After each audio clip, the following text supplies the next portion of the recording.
अक्सर लोग मशहूर हस्तियों की कुंडली को देखते हैं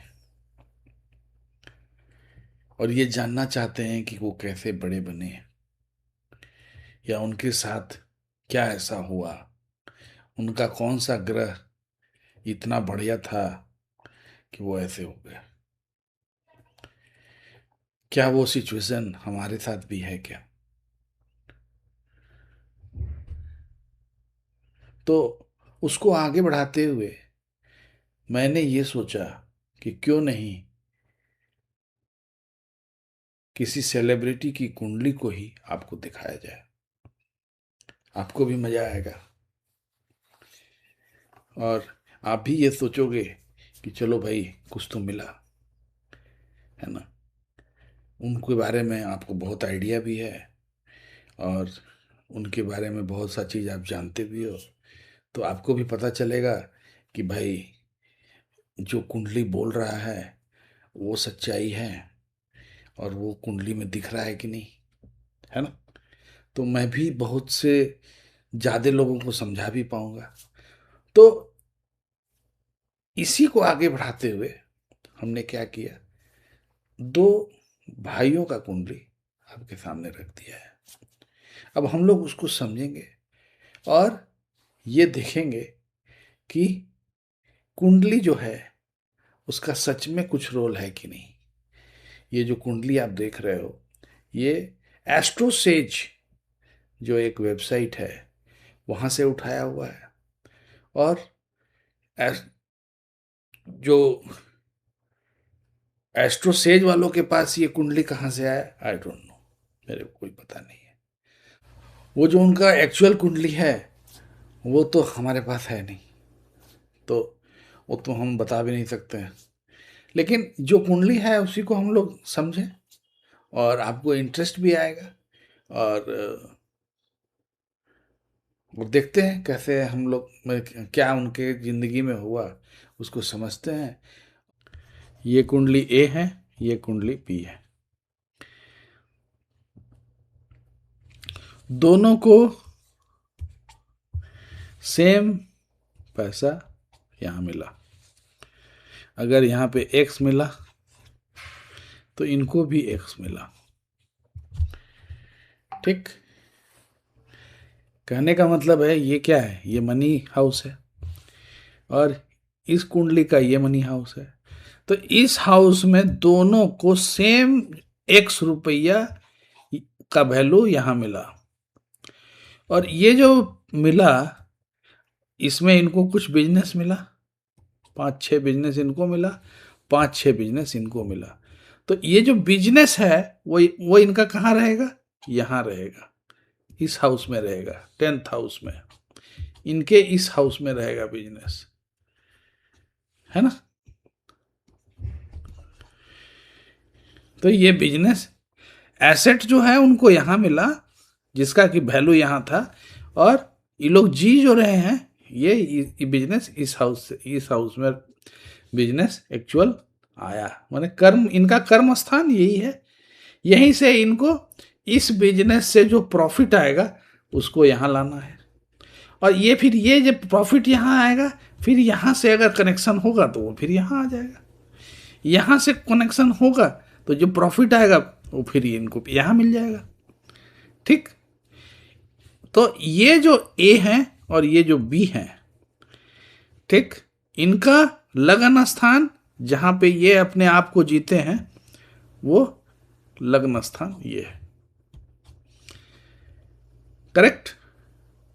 अब लग्न स्थान जो है वो उसको कौन कौन देख रहा है, अब इसमें यहाँ पे एक चीज और समझना है। अब हम देख रहे हैं यहाँ चंद्रमा है, यहाँ राहु है, माने ये फर्स्ट हाउस है, ये सेकंड हाउस है, ये 11th हाउस है, 12th हाउस है। तो ये जो लग्न है ये दोनों तरफ से घिरा हुआ है, एक तरफ चंद्रमा है एक तरफ राहु है। तो ये आप समझिए कि अगर यहां पे भी क्रूर ग्रह होता, ये तो क्रूर ग्रह है ही, यहां पे भी क्रूर ग्रह होता तो इसका जो भाव है फर्स्ट हाउस का इसमें कमी आ जाता। लेकिन चूंकि ये सौम्य ग्रह है इसलिए इसके भाव में कोई कमी नहीं आया। अभी हम क्या देख रहे हैं, प्रथम भाव जो है लग्न भाव, भाव का स्ट्रेंथ चेक कर रहे हैं, है ना। भाव जो है उसमें को क्या देखा हमने कि भाव जो है उसके दोनों तरफ जो है, एक तरफ क्रूर ग्रह है, एक तरफ सौम्य ग्रह है, तो एक दूसरे को नलीफाई कर दिया। यहाँ पे क्या है, यहाँ शनि है, यहाँ खाली है, तो ये भी बच गए, यहाँ नहीं था तो ये भी बच गए, है ना। अब देखना है कि जो ये आपका भाव है लग्न भाव, इसका कारक ग्रह कौन है, सूर्य। सूर्य जो है वो कहाँ बैठा हुआ है, 6th हाउस में, ठीक। और इसका जो कारक ग्रह है कौन है, सूर्य है। तो सूर्य कहाँ बैठा हुआ है, क्रिएटिविटी भाव में। माने अगर हम देखें, केवल इनको देखें, ठीक, तो ये जो शुक्र, ये जो सन यहाँ बैठा हुआ है, ये इसके भाव को, मतलब लग्न भाव को कमजोर कर रहा है। क्यों, क्योंकि ये पाप ग्रह, ये 6th हाउस में बैठ जाता है। 6th हाउस में बैठा हुआ है, माने 6, 8 और 12 किसी में भी बैठ जाए अगर, तो इसके भाव में कमी होती है। तो क्या किया, सूर्य ने कमी कर दी। चलिए ठीक है, बहुत अच्छी बात है। अब इसका जो पाप ग्रह, इसका जो आपका कारक है वो कौन है, इसका इस हाउस का सूर्य है। तो वो कहाँ बैठा हुआ है, ये थोड़ा ये बहुत बढ़िया है। क्यों, क्योंकि ये जो है ये कहाँ बैठ गए, ये त्रिकोण में बैठ गए, तो बहुत अच्छी बात है। तो इसके जो भाव है, इसके भाव को सूर्य ने बढ़ा दिया, लग्न भाव का जो पावर था वो उसको इंक्रीज कर दिया, ठीक। और सूर्य जो है क्या किया, इनके भाव को डिक्रीज कर दिया, ठीक। यहां तक क्लियर। अब आप ये समझिए कि जो लग्नेश है, लग्नेश यहां कौन सी राशि है, वृश्चिक। वृश्चिक का स्वामी मंगल कहां बैठा हुआ, रिलेशनशिप हाउस में बैठा हुआ। इसको क्या बोलते हैं, रिलेशनशिप हाउस, है ना।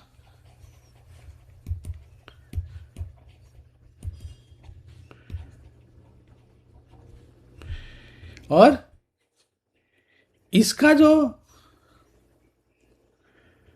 इनका जो लग्नेश है वो कहां बैठा हुआ है, आइसोलेशन हाउस, ठीक। सॉलिट्यूड में बैठा हुआ है, एक अकेलापन। तो ये कहा जाता है कि लग्नेश जहां भी चला जाए उस भाव के प्रति उसकी आसक्ति होती है। एकदम क्लियर फंडामेंटल समझिए, लग्नेश जहां भी चला जाए उस भाव के प्रति उसकी आसक्ति होती है। तो क्या मतलब हुआ, लग्नेश यहां कहाँ गया, रिलेशनशिप में गया है इस केस में, और इस केस में कहाँ जा रहा है, आइसोलेशन में जा रहा है, सॉलिट्यूड में जा रहा है, अकेलेपन में जा रहा है। तो क्या होगा, ये लोगों से मिलना जुलना, रिलेशनशिप बनाना, इसमें ये दिमाग लगाएंगे। और ये क्या करेंगे, जब समय मिलेगा अकेलेपन में कहीं चले जाएंगे, ठीक। ये क्या है इनका लगना, ये जो मनुष्य है, इस मनुष्य का इनर नेचर है। अभी हम पैसे की कोई बात नहीं किए, ये इनका नेचर है कि इनको लोगों से मिलना जुलना पसंद है और इनको अकेलेपन में रहना पसंद है। अब समझिए कि जो इनका लग्न भाव है वो कमजोर है, इनका लग्न भाव जो है वो अभी तक इनके कंपैरिजन में ये मजबूत ऊपर जा रहे हैं, ठीक। अब इनको ये देखिए, मंगल है यहाँ। मंगल कौन सा ग्रह है? पाप ग्रह है। किसको देख रहा है? लग्न को देख रहा है ना। तो इनका जो भाव है अभी कमजोर है। ठीक, मैंने मैंने हमने वो तो देख ही लिया। अब हम लोग देख रहे हैं कि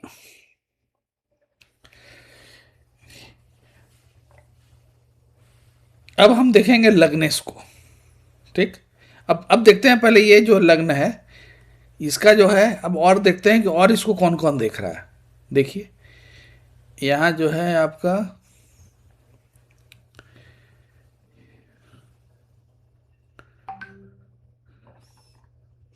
एक दो तीन चार, तो ये देख नहीं रहा है यहाँ से। राहु है नहीं, चंद्रमा है नहीं, कोई देख नहीं रहा। एक मंगल देख रहा है। ठीक, तो अब हम लोग लग्नेश को देखते हैं।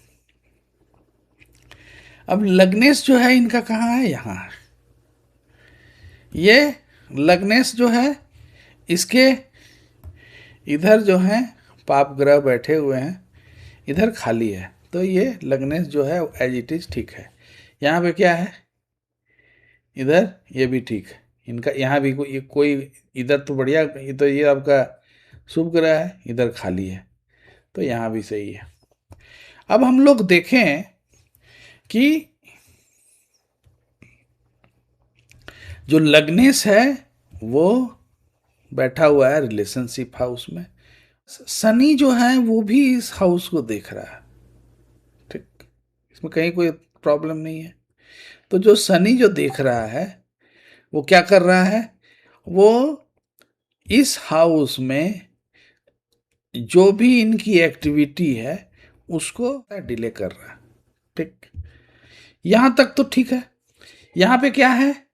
यहाँ पे लूप जो है वो आप समझिए कि यहाँ से जो लग्नेश है वो यहाँ गया। अब ये जो है ये 9th हाउस, ये 9वीं राशि है धनु, और धनु का स्वामी कौन है? बृहस्पति।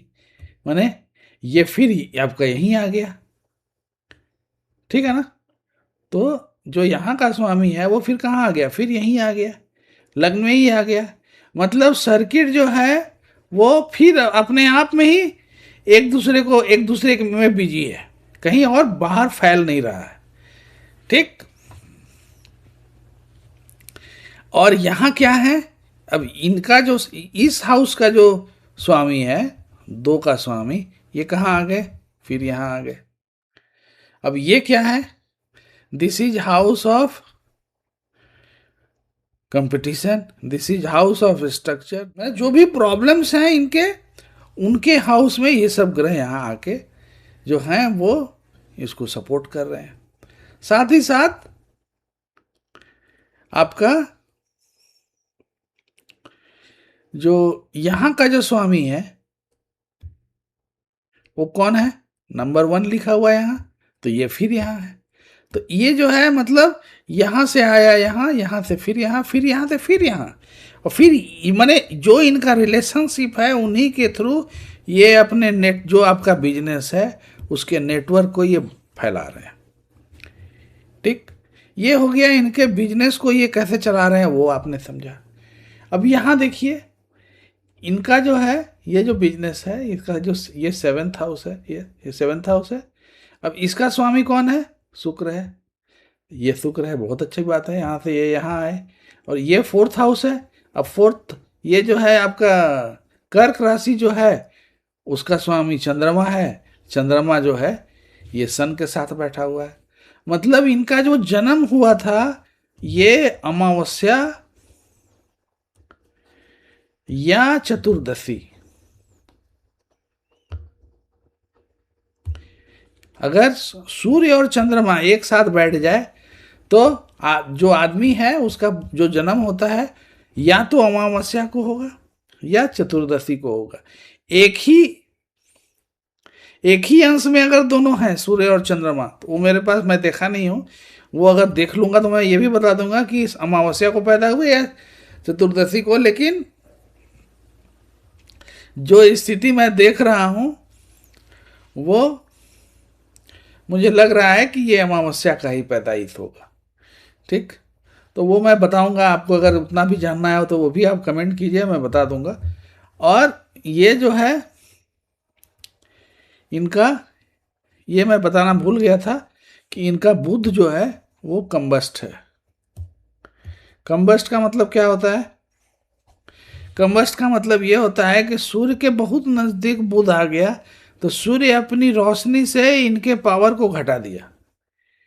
ठीक, और यहाँ शुक्र कंबस्ट है।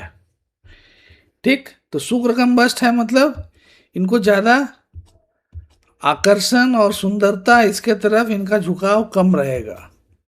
और ये केतु भी यहाँ बैठा हुआ है, तो इसका मतलब ये हुआ कि इनका अगर उस तरह का कोई बिजनेस में है भी, तो उनसे भी इनका डिटैचमेंट रहेगा। केतु उनको डिटैच करेगा और उसको बिजनेस की तरफ ले जाएगा।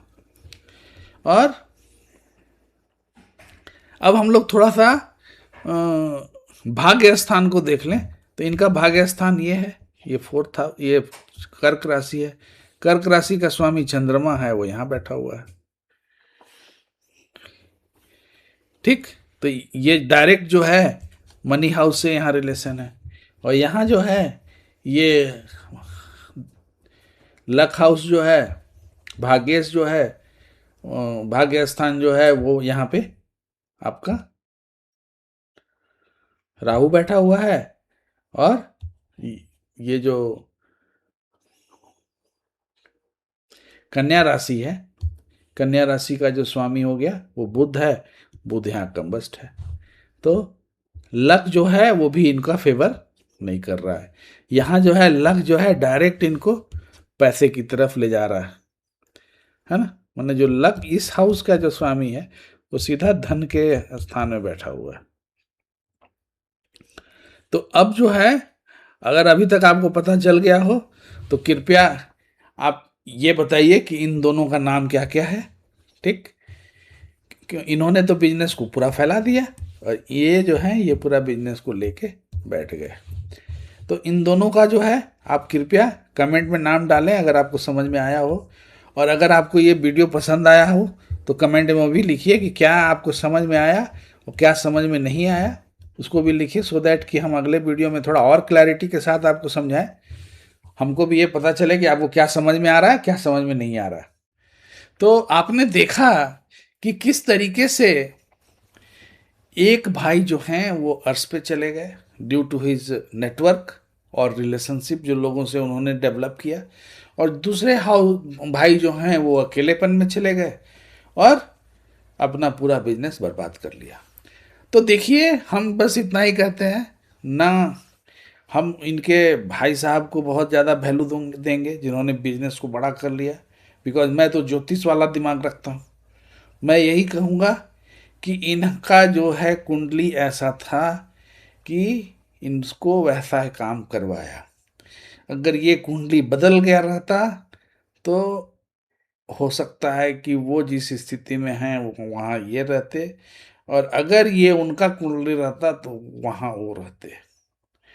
तो मैं तो भाई ऐसा ही देखता हूँ चीज़ों को, कि आप अपने सोचते बहुत हो कि मैं बहुत कर रहा हूँ, ऐसे कर रहा हूँ, लेकिन जब कुंडली आपका सपोर्ट अगर नहीं करेगा तो आप कोशिश करके भी कुछ नहीं कर पाओगे, है ना। और प्रारब्ध भी है कि नहीं? प्रारब्ध भी है भाई। मोदी जी देखिए, 15 साल गुजरात, 15 साल इधर, 30 साल अपने करियर के लिए तो उन्होंने एकदम झंडा गाड़ दिया। बाकी जो समझे कोई, अगर कोई बोले कि भाई एक आदमी 15 साल वहाँ 15 साल यहाँ, तो ये मोदी जी का बहुत ज्यादा दिन में नहीं मानता। उनका प्रारब्ध वैसा है। प्रारब्ध जो है वो उनको इतने दिनों तक इतने ऊंचाई पे रख के काम करवा लिया। मैंने उनका कुछ पुराने जन्म का कर्म तो जरूर होगा। शंकराचार्य, आप सोचिए 36 साल के एज में चारों धाम की स्थापना करना, और उस समय 8वीं शताब्दी में जब कोई साधन नहीं था। 36 साल में कोई कर लेगा क्या?